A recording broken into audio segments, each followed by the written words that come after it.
ओवैसी आज इजराइल और फिलिस्तीन पर हमला बोलेंगे, लेकिन बात इजराइल फिलिस्तीन से होते होते सीधे नई दिल्ली पहुंच जाएगी। बीच विधानसभा चुनाव सबसे बड़ा मुद्दा इजराइल, फिलिस्तीन और हमास बन गया है। इससे किसको नुकसान है, किसको नफा है? क्या मुसलमान वोट एक तरफा मोदी के विरोधियों को जा रहा है या मोदी की तरफ भी आ रहा है? मंच पर इस वक्त क्या चल रहा है, मोहल्लों में क्या चल रहा है, आप इस रिपोर्ट में सब कुछ जानिए। इजराइल पूरी दुनिया को हमास के आतंकियों की हैवानियत दिखा रहा है, लेकिन हैरानी तो इस बात की है कि हिंदुस्तान में एक इकोसिस्टम ऐसा भी है जो फिलिस्तीन के बहाने हमास के कुकर्मों पर पर्दा डाल रहा है। नाम फिलिस्तीन का ले रहा है, एजेंडा हमास का चला रहा है और प्रोपेगेंडा मोदी के खिलाफ कर रहा है। हिंदुस्तान में तो चुनाव है, इसीलिए फिलिस्तीन वाला तनाव भी है। यानी जो भी मोदी से नफरत करते हैं वो इजराइल के खिलाफ हो गए हैं। इसमें लेफ्ट फ्रंट भी है, मुस्लिम फ्रंट भी है, मौलाना और धर्मगुरु भी हैं और सब के सब आखिर में यही चाह रहे हैं कि किसी भी तरीके से बस मोदी को हराओ। फिलिस्तीन और गाजा के नाम पर नैरेटिव बनाने का खेल पूरे देश में चल रहा है।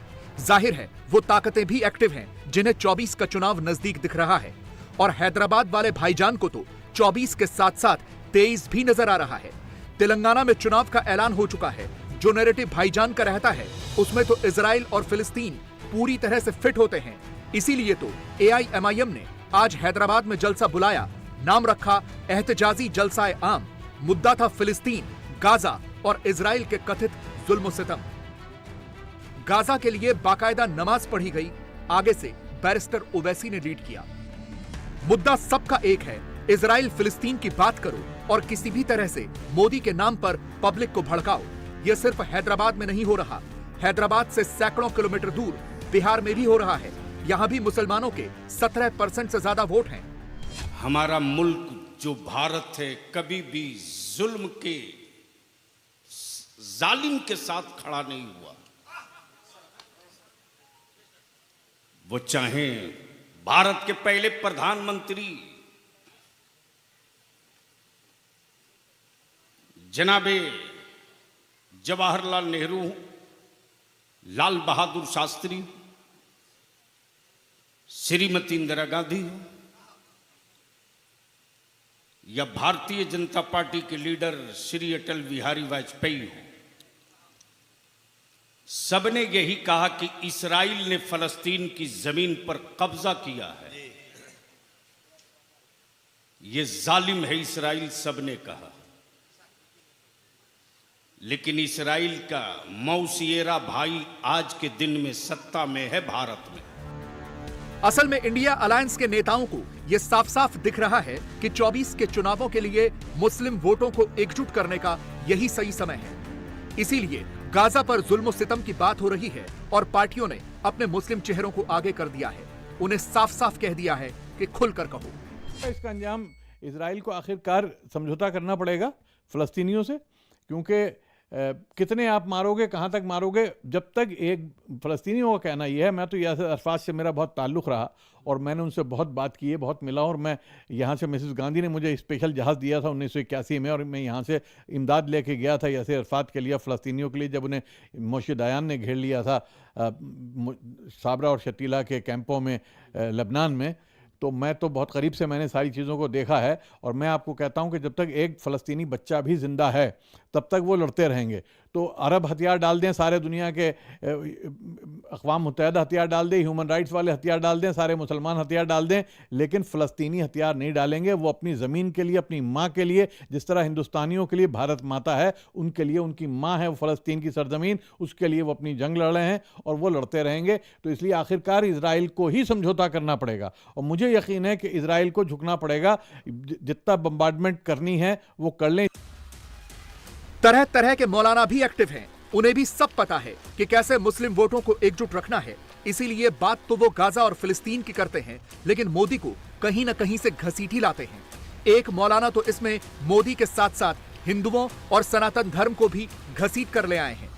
मोदी जी की इस बात पर खुशी का इजहार करते हैं कि उन्होंने हकीकत का एतराफ़ किया और सिर्फ इतना नहीं किया कि हम ये मानते हैं कि फ़लस्तीनी हुकूमत कायम होनी चाहिए, दो हुकूमतों का वजूद हो, इसराइल के लोग अपनी जगह पर रहें और फ़लस्तीनियों को उनकी जगह दी जाए, जिसके बारे में ये कहा जाता है अरबों की तरफ से कि 1967 की जंग से पहले जो सूरत हाल थी वो सूरत हाल बहाल की जाए। ये जो मुतालबा अरबों का है, मोदी जी ने अब ऐलान किया कि मैं भी उसी मुतालबे पर कायम हूँ। अभी G20 में मोदी जी ने सबसे ज़्यादा इस्तकबाल किया था मोहम्मद बिन सलमान का, उन्हें गले से लगा लिया था और बयान देते हुए कहा था वो तो मुझे महबूब है, मेरे दोस्त हैं। और सब जानते हैं कि हिंदुस्तान का जो ताल्लुक़ UAE से है और इसी तरह खलीज के मुल्कों से है, और उस वक्त वो देख रहे हैं कि खलीज के सारे मुल्क और तमाम इस्लामी और अरबी मुल्क फ़लस्तीन के साथ खड़े। इसलिए मोदी जी को ये फ़ैसला करना पड़ा कि वो मुझसे गलती हुई और हिंदुस्तान का जो मौक़िफ़ है, उसका जो फ़ैसला है, उसके भी ख़िलाफ़ हो गया था। इसलिए उनको ये कहना पड़ा और ये बयान देना पड़ा। जब तक मोदी ने सिर्फ इजराइल पर हुए आतंकी हमले की बात की थी तो यही मौलाना तब भी मोदी को बुरा भला कह रहे थे।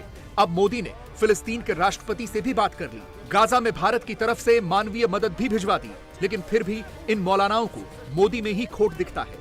अब वो चाहते हैं कि मोदी के साथ साथ सारे हिंदू भी अपनी जेब से गाजा वासियों के लिए चंदा जमा करें। मैं मोहन भागवत जी से कहता हूं कि सबसे बड़ा चंदा पहले वो दें, मोदी जी अपनी जेब से निकालें, और अमित शाह चंदा दें और राजनाथ सिंह जी दें। यहाँ के बड़े पहल करें कि ये मजलूम, ये बच्चे तड़पते हुए, ये सिसकती हुई औरतें, ये रोते हुए बूढ़े, ये लाशें, हम पहले इनकी मदद करेंगे और जो इन पर जुल्म करेगा उसका हाथ पकड़ लेंगे।